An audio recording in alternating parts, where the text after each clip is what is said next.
సోమవారం రోజున కష్టాలు తీరిపోవాలి అంటే ఈ చిన్న పనిని చేసి చూడండి. తప్పకుండా ఆ శివయ్య అనుగ్రహం కలిగి మీ కష్టాలన్నీ తొలగిస్తాడు.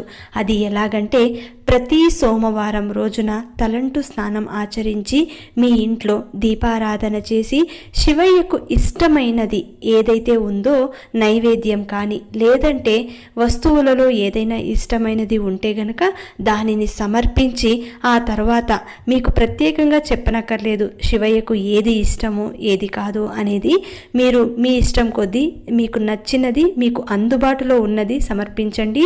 తప్పకుండా ఆ భగవంతుడు స్వీకరిస్తారు.